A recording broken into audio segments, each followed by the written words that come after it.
Today is July 22nd, 2006. I am Jessica Clark.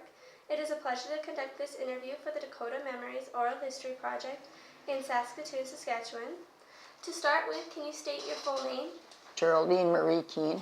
And what is your maiden name? Dukart. Okay. Where were you born, Geraldine? I was born in Alton, Saskatchewan, in my grandfather's homestead. Yeah. Do you know any interesting stories about your birth? Well, I know I was born in my grandmother's house, delivered by a country doctor. Other than that, I don't know. My grandmother was the midwife. When were you born? I was born April the 30th, 1938. Can you tell me some of your earliest childhood memories? Oh, I remember I grew up south of Brattle, Saskatchewan. That's where my mom and dad lived. And I know it was just a little house on the prairie, and it was, it was a very sandy yard, not too many trees. I was born in the 30s, which was during the Depression, so you had a lot of warm, hot weather. My mother said it was a year where there was not much of a crop because it was at the time of the Great Depression. And that's where all my brothers and sisters lived too. So we went back, and we'd go to my grandmother's a lot, which of course was where the potash mine was. And I remember staying at her place a lot of the times. She'd look after us while our parents would visit people, family relatives. They'd go to places like Regina and Vibank to visit my mother's sisters. She had 4 sisters, and they were all 4 nuns. And so I remember that. I remember staying with my grandmother a lot for when my parents also went to church sometimes in the winter. The only way they could get to church was go to church with the horse and, with the horse and sleigh.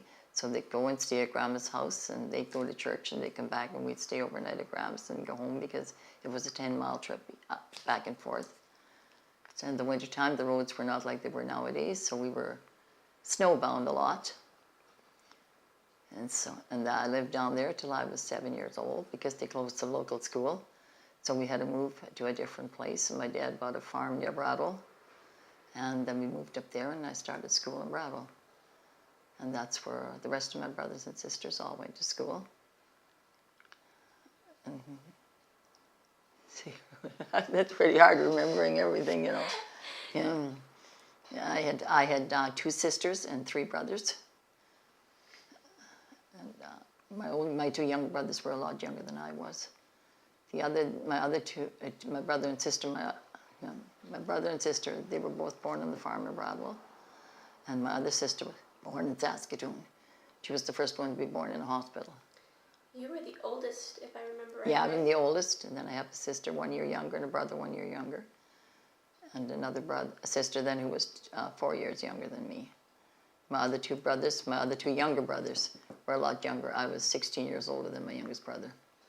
Yeah. So what was it like for you at 16 to have It was quite an experience. It was quite an experience because the 4 of us grew up close together.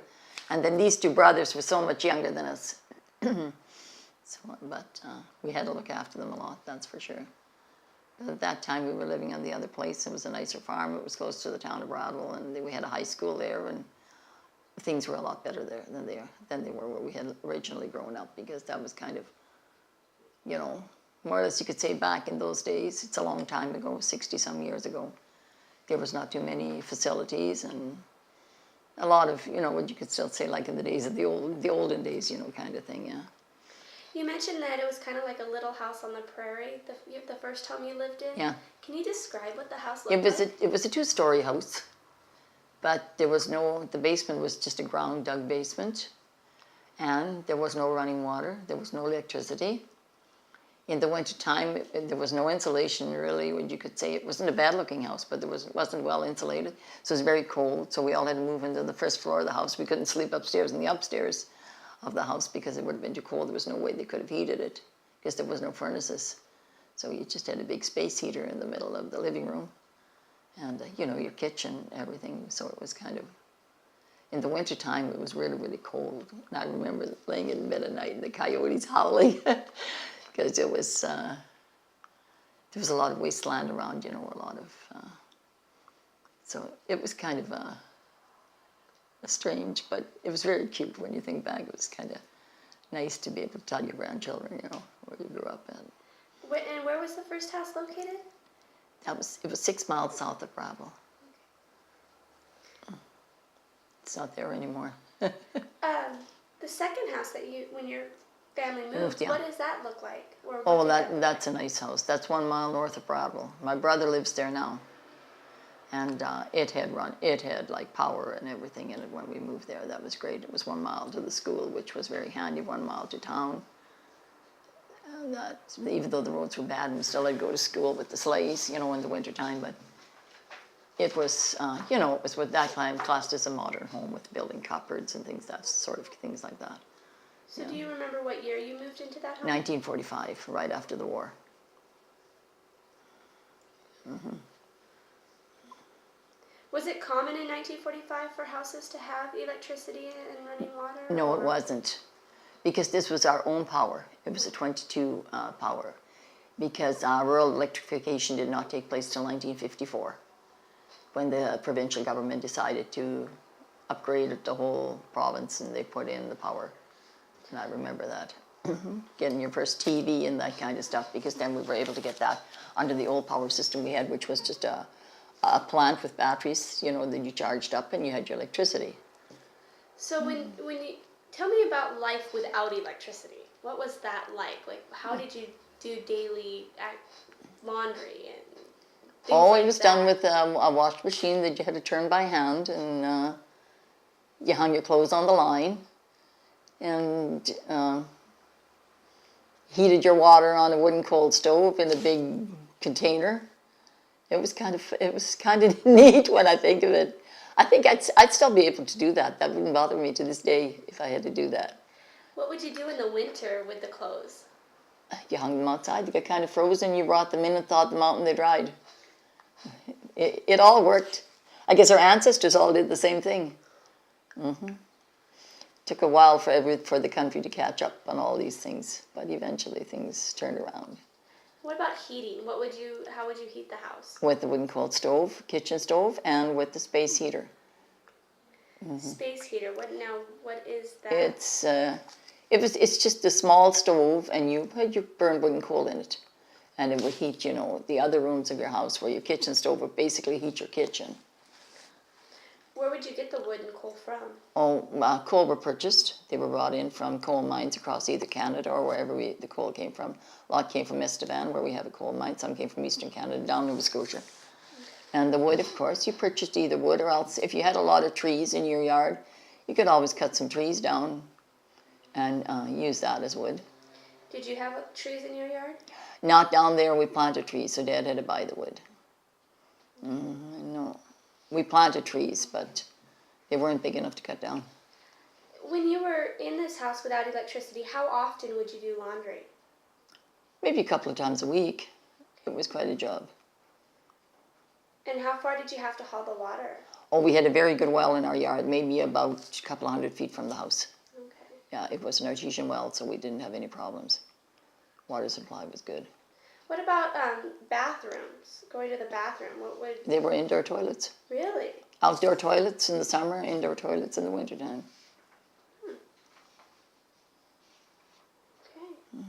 What about bath time? What was that like? We had bathtubs that we brought in, and you heated your water on your stove, and you put in, and everybody took a bath.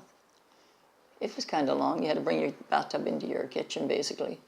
Have a bath, usually on a Saturday night. The kids all got bathed. So it would be a once a week type of thing? Ordinarily, but of course, if your kids were dirty, you heat water up and bath them. Okay. Let's see here. When you actually moved into the house with the electricity, how did these activities, the bathroom, the baths, and laundry, how did they change? Well, it changed because we didn't have to turn the wash machine anymore. We had a wash machine that washed the clothes for us, and we had a bathroom where we could bath, and things were a lot better then. We had built-in cupboards. We didn't have to have things all over, and of course, when we got power, come to think of it, it was better. You could have a fridge and stove and things where you didn't have to have your wooden coal. We still kept our wooden coal stove, but you didn't have to cook out in the summertime when it would be extremely hot with a wooden coal stove. And also you had a fridge. And those before that we had what was called an ice house. It was a house, they dug, it was a small house with a deep, dug maybe about 12 feet deep. And in the winter time, they poured the water in, they made ice like you would in a skating rink. And you'd put straw on when it was full, and that lasted till fall. Really? It lasted all through summer? Summer. If your door was closed down and your lid was down, like it was, you'd have a floor and you'd have a lid down so it was closed, there'd be straw on top to keep the ice cool, to keep it from melting. And it lasted all summer. You put your food stuff, and you were a farmer, so you had milk and cream. We shipped cream. You kept that in there, and it kept it amazingly cold. Because before that, our ancestors, had to use, some of them put it down the well in the olden days. So this was sort of it was an advantage we had, which was very good until we had the fridges. Or deep freezes, yeah. You could not keep meat because we did smoke sausages in the wintertime when we made them, and you could keep them over the summer. But we never did that. But I know my grandmother going to her ice house, having all the meat hanging in the ice house. They put it in brine, in really strong salt, and cured it in that, and then they smoked it. That kept all summer long. It did not spoil. It was really, I still remember that in her ice house. People had a way of surviving, or they would never have settled these countries. You mentioned that your family smoked sausage. Mm-hmm. Can you tell me about making sausage and smoking sausage? Like, what would you do? Well, you butchered your beef or your pork. You ground it up. You had a sausage maker, a machine. You bought casings in the store. Well, I know my grandfather made his own casings, but we bought them in the store. And you fill them with the ground meat. You mixed it in a big container with your salt, pepper, spices, whatever, however you loved it. And you made your sausage. And then they smoked them, and they were good. They were really good. A little smokehouse. Did you put them in and smoke them?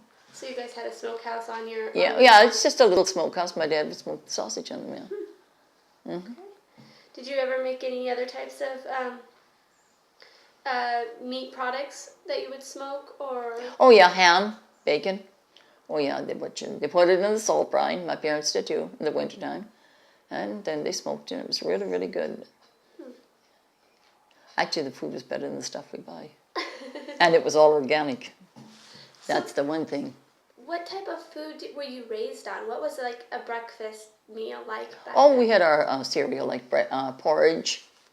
And you had cream and milk, and that was good. And we had toast. Only thing is, when you didn't have a toaster, you had to do it on the hot coals of the stove. You just put your rack from your stove on, and you put your toast on. It was a very good toast. Toasted nice and brown on top of the coals of the stove. More or less like a barbecue. It was just a forerunner of the barbecue. Mm-hmm. And what about, did you call it dinner or lunch, your afternoon meal? It was called dinner. Okay. So And evening meal was called supper. What did dinner usually consist of? Usually soup and sandwiches or things like that. It was usually a lighter meal. Were the soups homemade? Yes, they were in those days, yeah. What type of soups would be the most Oh, they'd have common? chicken. They'd have chicken soup, vegetable soup. There was no problem there. Mm-hmm. People would in the fall they'd butcher their hens, and you'd have chicken soup. They'd make soup out of them, and they'd make their own noodles, which was quite easy to make. Mm-hmm. And what about supper? What was supper? Well, supper is usually your meat and potatoes. Okay. Yeah. We always had a big supper meal. That was when we were family. But in the summertime, you had a lot of people to help you do your work on a farm. So when I was born, I remember my dad had a threshing outfit. He had the separator and the steam tractor, whatever it was, one of these big ones like they have at the museums. And he would thresh for the neighbors plus for himself. And then you had a whole threshing crew. And that was a whole different story. Because then you needed meals 3 times a day, full first-class meals, if you want to go back into that era. Because I remember that. Did you help with the threshing meat? Well, I was a kid. Okay. I was just a couple of years old, but I remember very well these whole room. My mother had a separate place called a summer kitchen that she went over, and they cooked in there. When they came in, there was about 12 people, and they'd sit down. And believe me, breakfast consisted of meat and fried potatoes and whatnot, all cereals, anything you could think of, all wholemeal, because you didn't buy cornflakes and things in those days like you do now, especially when you had a hungry group of people like that. They needed 3 full meals a day. And I remember my mum usually having someone hired to help her, usually a local girl, and they would cook for these people. Oh, I remember that. Hot in the summertime, and these big meals, doing nothing but cooking all day long.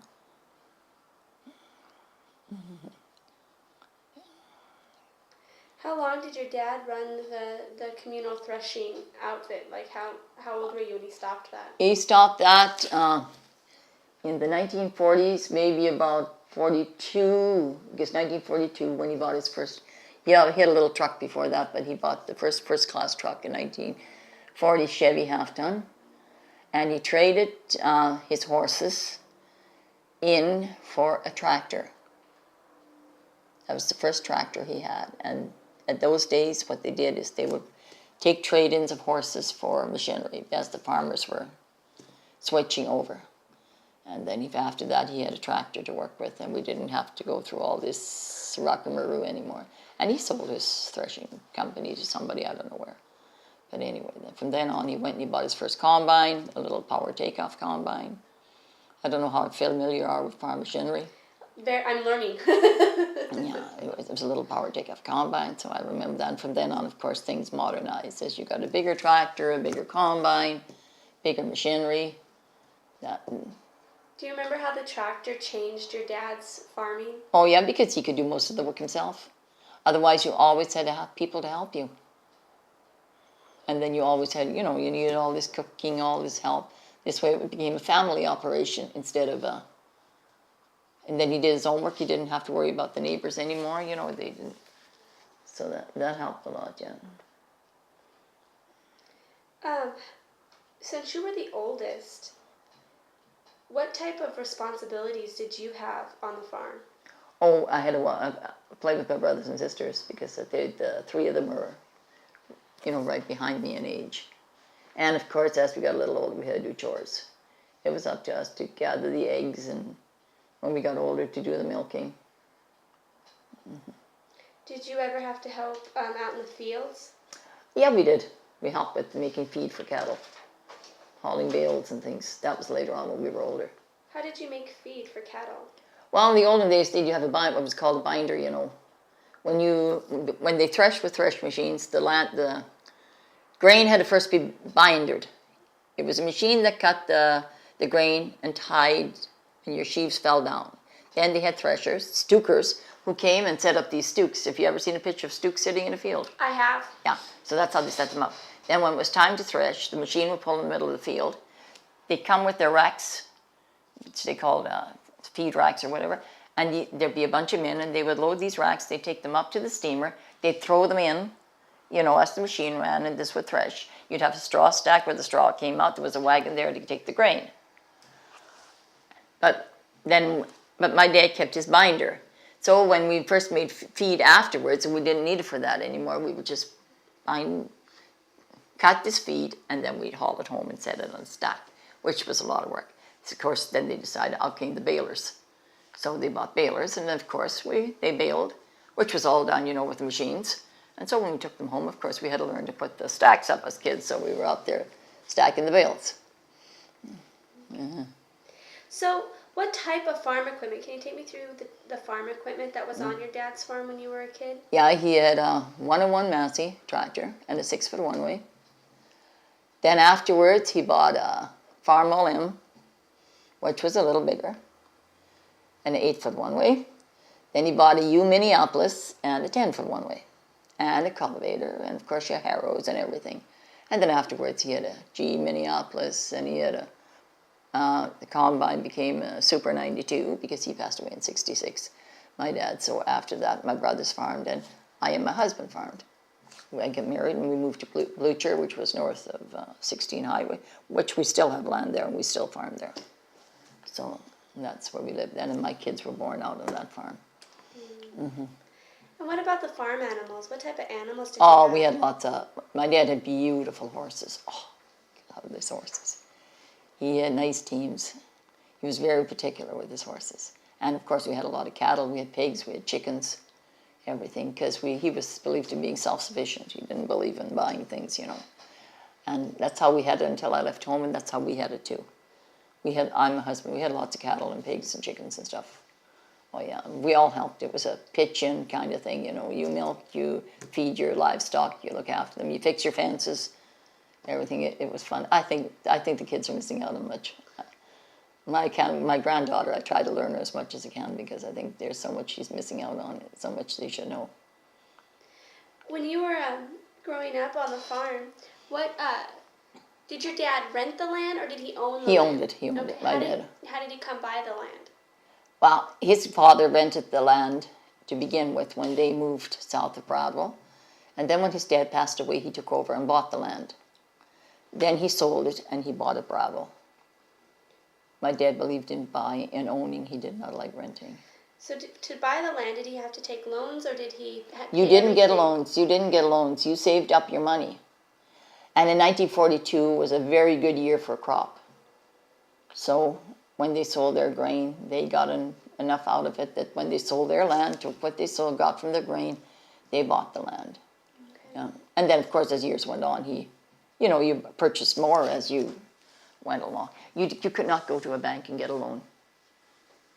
So is the land still in the family? Yes, my brother farms it. Okay. Yeah. How long has it been in the family for? Since 1945, that farm has been in my family.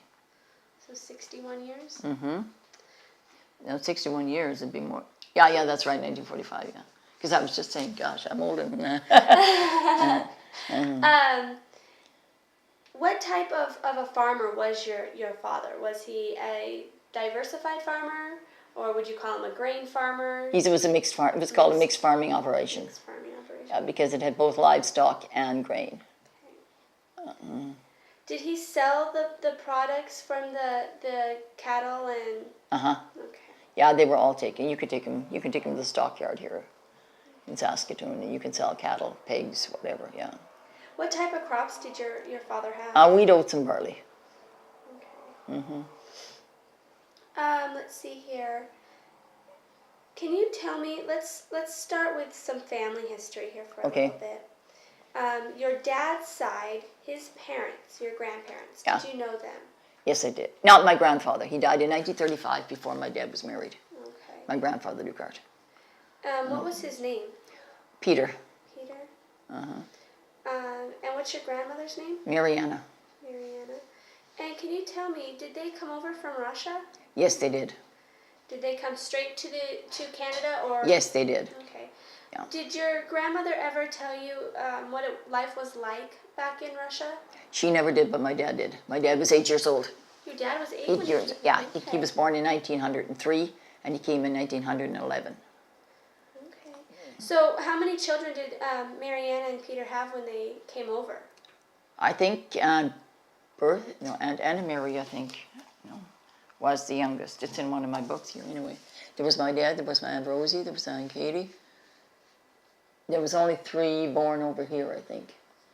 So most of them would have been in here. I think Georgina made a copy here. Or was it in the Carey book? Okay, Dukart family, children. Peter, okay. Mike, Rosa, Catherine, Frank, Joe, Bertha, Madeline, Jacob, and Anna Mary. I think Madeline and Anna Mary and Jacob were the only ones born over here. My dad's 3 brothers, though he had 3 brothers, and they all 3 died in infancy. So it was him and 5 sisters. But there would have been 1, 2, 3, 4, 5, 6 born in Russia, and 3 in Canada. Yeah. You said you got to know your grandmother a little bit. Yeah, because my grandmother passed away in 1961. Okay. Where did she live in relation to your farm? My dad lived with his parents until until his dad passed away. Then he farmed with his mother until he got married, and then she moved to the town of Allen. Okay. Yeah, she retired. Can you tell me what type of a person your grandmother was? Oh, she was a happy-go-lucky little lady. We went to see her every once in a while, and she had a nice little house in town. But we used to stay at her house. I remember when I was older, I used to help her clean her house and helped her paint her house and different things with my aunts. I like my grandma. She had a beautiful flower garden. All her whole backyard was flowers. Yeah. Other than that, well, I spent more time with my grandma Beckler, though, than I did my grandma Dukart. Okay. Yeah. You mentioned that your dad was 8 years old when he came over from Russia. What did he tell you about life in Russia? He told us wonderful stories. They really loved it. They lived on the Black Sea. And the climate was very nice. They lived in a settlement there. They were all family settlements. The father would live with his sons in one settlement. They'd each have their own home. They'd have a high fence around it, he said.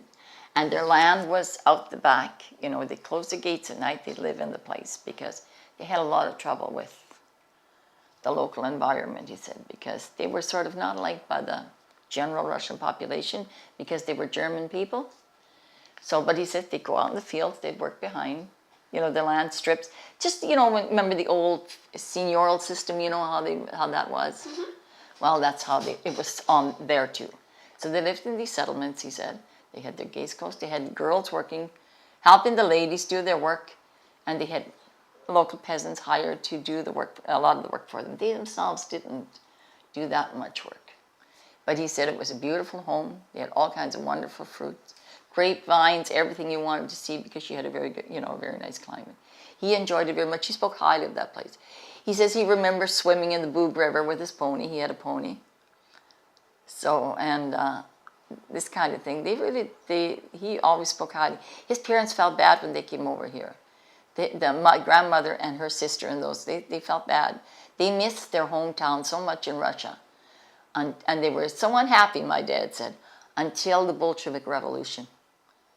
And he said, you never heard another word. Because they were so glad they were out of here, because the rest of their relatives were over there, and they were all taken to Siberia.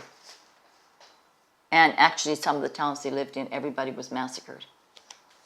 A lot of their relatives were killed by the communists. What year did they come? Your grandparents and your father come over? 1911. Okay. Yeah, they came to England first. He said he remembers when they went into the English Channel and they had to wait for the tide to come in.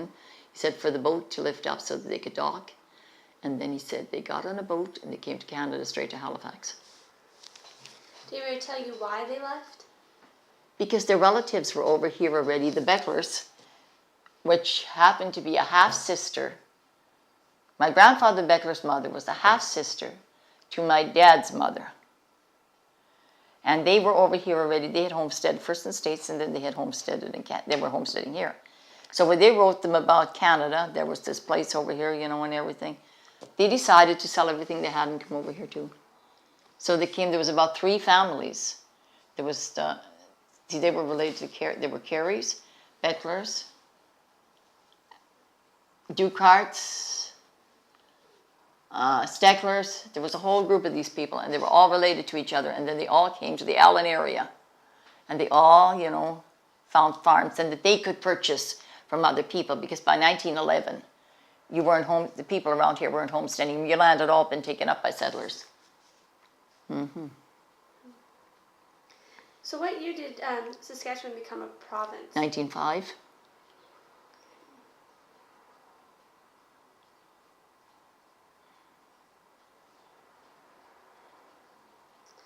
Okay. Did your dad ever tell you any more about the journey over here, like what the boat ride was Oh, like? he said it was a rough ride, he said. He said the lower deck had livestock in it that was transported, and they were on the upper part, he said. It took quite a while, he said, but it didn't seem to bother him. He enjoyed the ride. He remembered, he said, sitting quietly, waiting, the ship waiting, because there were icebergs in the water, and they had to wait for the till there was clear passage. They'd wait till morning, and then they'd continue on in the journey. This was before the it was just before the Titanic in 1911. Yeah. How about once they landed? Do you know where they landed? Yes, they landed in Halifax, he said. And they got on a train and they headed straight west for west. They knew their destination was Allen. So they headed straight for Allen because by then the railroad had reached Allen. In 1907, the CN line came through Allen, so they could come straight here. Had your dad ever been on a train before, do you know? I don't think so, no. Okay. No, Did he mention what the train ride was like? He didn't mind it. He said they were all in train cars and they had one car that they had their stove in and things, and that's where they cooked and ate because, it was a long travel across Canada, probably about 3,000 miles. And what was your dad's name? Michael. Michael. Okay. And when they came over, they originally farmed right around the Allen area? Yes, they did, about a mile south of Allen. Okay. They rented a place there, yeah. A farm straight south of Allen. How many children were in that family total? There are 5 girls and 1 boy. There were 6 that were alive and 4 that passed away. 3 sons that died in infancy, and his sister, who was just a year younger than him, accidentally burned. She made fire in the stove to cook for the crew of men who were coming from the field. And when she lit the stove, it didn't burn. She poured kerosene in, and the flames came out and engulfed her in flames. Was this in North Dakota? No, this in happened. Canada? This happened here in Allen. In Allen? Yeah. Do you know how the other? You said 3 died in infancy. Or 3 brothers. 3 Yeah. died? Okay. Yeah. Do you know how old his sister was when she? 14. Was your dad? How old was your dad at that He was time? 15. Okay. So He put the fire out. He found her. He said they drove into the yard and she was engulfed in flames, and he took the horse blanket and put it around her and smothered the flames. But she never survived.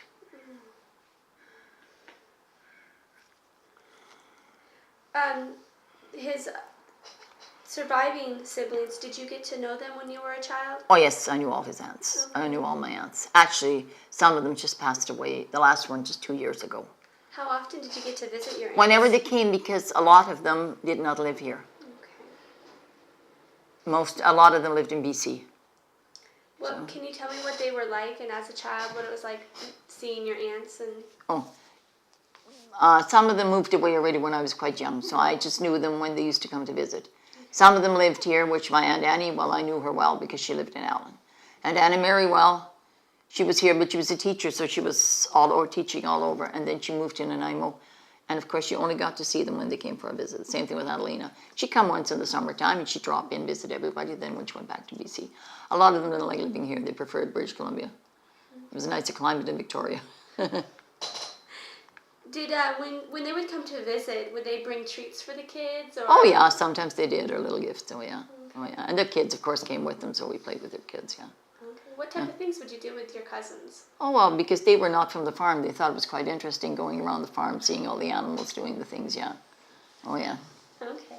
On your mother's side, did you know your grandparents on that side? Yes, I did. And what was your grandfather's name? Franz Beckler. And your grandmother's name? Catherine. And did they come over from Russia? My grandfather Beckler came from Russia. Okay. My grandmother was born in the States. Oh, okay. Okay. So, when did your grandfather Beckler come over from Russia? In 1890. So he was early. He homesteaded. They homesteaded, yeah. They had a small place, he said, that if you look in the book, it will tell you it was a small farm they rented in McIntosh. I think it was in McIntosh County, he said. Okay. It's written in his book, yeah. Did he ever tell you stories about what life was like in Russia for him? He never told us too much what life was like in Russia to him. He talked more, when he was older, he talked more about life in the States, how they lived there and how they came to Canada. He was 8 years old when he came to the States. Okay. So I know he talked that they lived in these little towns, I know. Because he was the only survivor. He had sisters and brothers, but none of them survived. He was the only one that survived. He says it to this day, I don't know how my mother did it, but I survived. So your grandfather, when they came over, they came straight to Canada? Or did they go down to the States and then? Grandpa Beckler, which you're talking about now, came to the States. Okay, where did he settle in the States? They settled in, he has it in here. They lived in a small, they came to New York Harbor, he said. That's where they landed. Then they went west to the, we left Russia in the fall of 1890. We boarded the ocean liner Augusta Victoria at Hamburg, Germany. We crossed the English Channel and the Atlantic to New York. We stayed a few days. Then we went to Yankton, South Dakota. Where to be Yankton, yeah. Okay. Yeah. And how long were they in Dakota Territory for? He rented a little house for a while, and then they moved to a little farm. Yeah, it's just like Yankton, South Dakota. For $5 a month, they lived in a little house, okay. Cook stove, milk cows, I love this story here. Okay, so he was willing to sell it, he bought a farm for $250. That's where they lived. Until, then they started to have trouble with the Indians, with the uprising, with the Sioux, because they were close to Fort Yates, which was about 50 miles from their home. But he said then he remembers Sitting Bull being killed and lying in state in one of the store windows when they used to walk by. I don't know, this is a story. I remember he talked to him. And that they lived in this place, I guess until one day they decided, when they were going to school, they saw this map on the wall that talked about free land in Canada. So they decided to sell. And that's where they moved up here. They didn't have no idea, he says, where they went, where they were going. They didn't know different. They sold their farm, they sold everything and came up here and took up a homestead. And they wandered around here, he said, in the book, it says, from it to a few places, till they finally decided to choose Allen. They'd go out and look at the land, they didn't think it was suitable for farming. So one day they decided that they were looking around, this land agent came out and said there's land to be homesteaded in this area out here. So I guess that's where they went, and they liked the soil, and then there were a lot of people with them that they knew, a lot of German people, and they all were looking for homesteads. They needed 13, he said, homesteads. And they came here and they put all their names as slips and they pulled who got what homestead, what quarter. And that's how they filed in their land. How old was he when they came up to Canada? 18. 18. So did he actually take a homestead? Or? Yes, he had one, once in his name, once in his dad's. Okay. How old was he when he wrote his memoirs? Oh, he was, like his daughter, who was a teacher, did the writing for him, typing for him.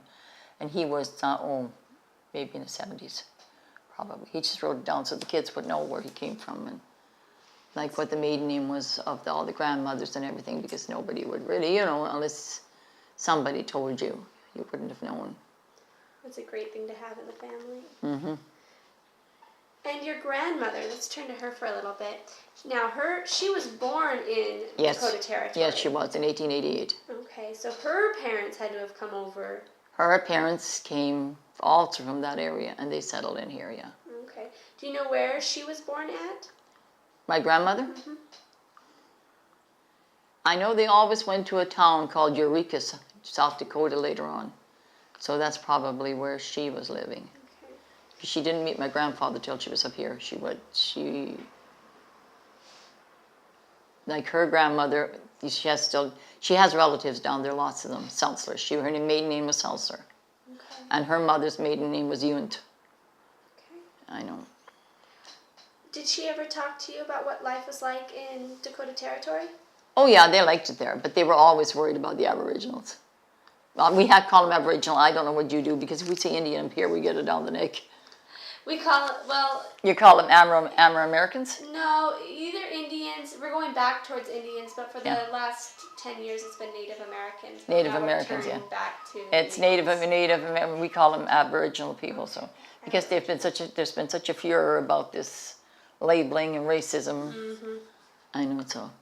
But anyway, I know she says a lot of times they would go to I remember her saying a lot of times they would go to the neighborhood fort, which I guess was Fort Yates. And they would stay there until everything was quiet, then they'd go back to their land. Because her dad had a farm there. He was a homesteader. Oh, okay. His name was Casper Seltzer.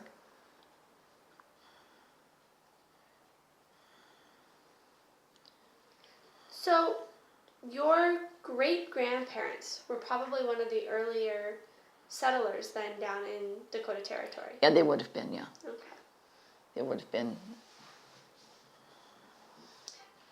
Do you know if they left for Canada because of the Native Americans, or were they... No, they came later on in 1906 or 7. My grandmother was 18 years old when she came up here. Okay. She wasn't that...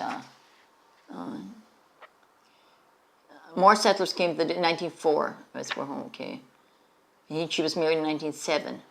Yeah, so they came out here in the spring of 1905. She came in 1905. Yeah, they came to Canada in 1905. Why did they decide to leave for... Well, they knew a lot of the people. There was a large German settlement in the Dakotas.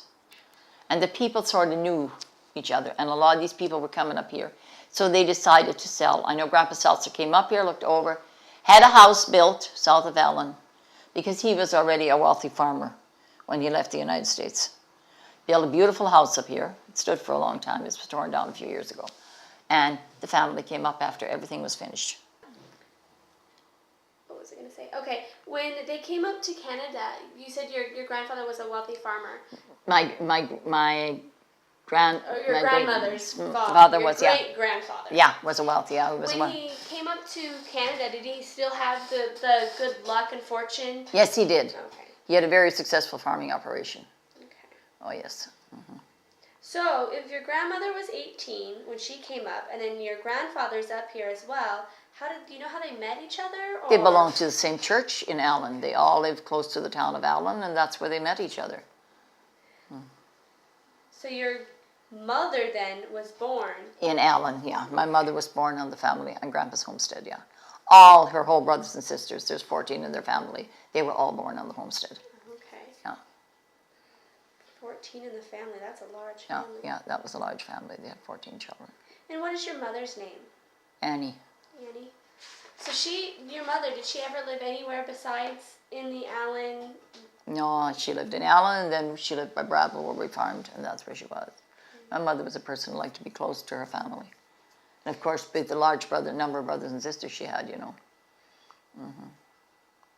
So, with 14 aunts and uncles on that side of the family, did you get to know that side of the family Extremely well. I have a good relationship with my mother's side of the family. They all stayed around the Allen area. They all farmed around there. They all were farmers. And Let's start with your grandmother on this side, because you said you were closer to her. Yeah. What type of a grandmother was she? She was a little lady, but a very happy little lady. And we just loved going to her place. She was very busy. And she had, the one thing we always loved about her was her garden and everything. She was a great gardener. And I remember sitting there, we just were fascinated by that. The flowers, the vegetables, everything. She canned everything. She spent all her summers canning because that's the only way you could preserve your vegetables. Well, my mom did that too, but I mean, she was great for it. She would always have that big boiler on the stove, and because she had a big kitchen in her basement. She had a huge house. And we would just love that. We shelled all the peas for her. We ate more peas than we shelled. Oh yeah, she was a great lady, but I was only 12 years old when she died. You had mentioned that you would stay over at her house. Oh yeah, we stayed a lot at her house because when one of my sisters or brothers were born, we were at Grandma's house. Or if our parents went somewhere, we were at Grandma's house. What would you do when you would stay over at her house? We'd help her. We'd go out with her to look after her chickens. We'd work with her in her garden. We'd shell her peas for her. Because she had this big, huge basement, we played downstairs with her. And a lot of my uncles and aunts were not that much older than us. Because my mother was one of the older ones. And so there were a lot of these uncles who were not married. Uncle Wilford wasn't married yet. See, they were all still at home. And so they were there too, and they'd play guitars and sing, and us kids would sing with them. We'd crawl out on some of their little roofs on the veranda in the evening and sing. Oh, it was fun. She had this huge upstairs with this real old pump organ, and we'd play on that organ. Oh yeah, it was a lot of fun at Grandma's house. Was she musically? Not really that I can remember her or Grandpa being musically inclined. Okay. But the boys all did, because Uncle Wolf had played in a band for years. Okay. Yeah, they all played and sang. How about your grandfather? What type of a grandfather was he? Oh, he was a grandfather. He liked to sit and read. He spent a lot of time reading, and of course directing everybody what to do in the yard, because he had all these sons that he told what to do. But he was a big farmer. He had a lot of land, because he gave his sons all farms when they got married. And my grandmother too, she got all her farm. She got a lot of land from Grandpa Seltzler. Because as I say, Grandpa Seltzler was a wealthy farmer. Would he play with the kids as well?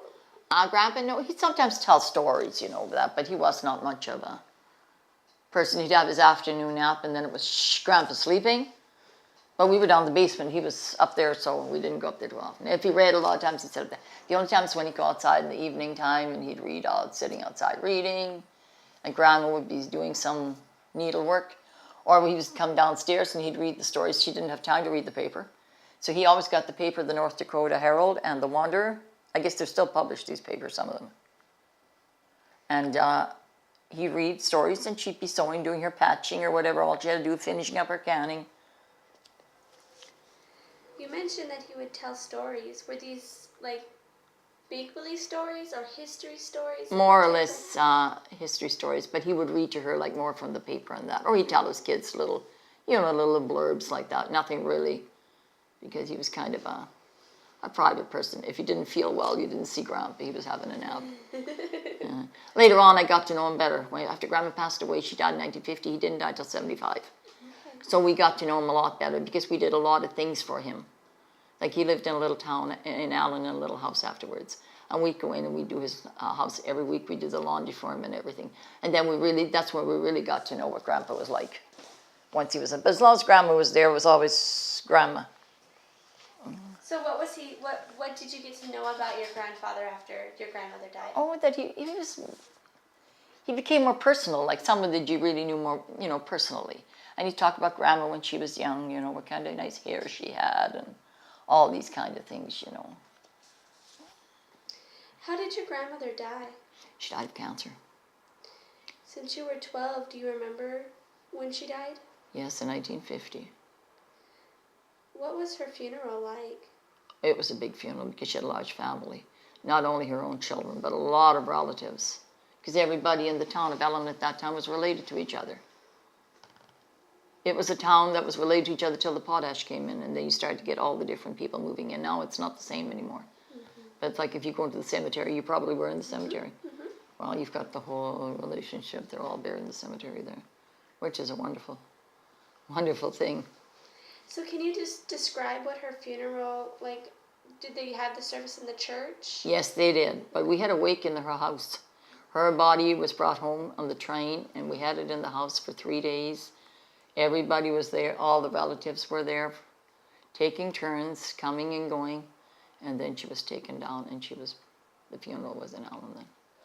At the gravesite, what type of service, how did that work at the gravesite? Oh, it's a traditional service like the Catholic Church has. I don't know whether you know much about that or not. But not too much, no, but it's just getting more. Traditional Catholic service, yeah. She was a very religious woman, so it was all done according to the... When you were talking about visiting your grandmothers and your grandfather, did you converse in English or in German? A lot of it in German. Okay. My grandma spoke English, but not too well. How about on your father's side? Was it the same, or? It was the same, yes. The grandparents were all German when they came here, and they learned the language, because some of my grandmother's daughter-in-laws were not German. But she could talk English fairly well, yeah. She had a strong accent, but she could. But so we talked English too, but we also talked German to her. So what was the family's reaction to you mentioned that some of her daughter-in-laws were not German. What was the family's reaction to marrying outside of German-Russian? Well, not really. They didn't really care because they were all Catholic people, all from the Alma district that had lived in there. Like Antoinette here, she was French. Oh. But her dad was a local businessman. So, I mean, they knew them well and they had no problems with any of that. Oh, yeah.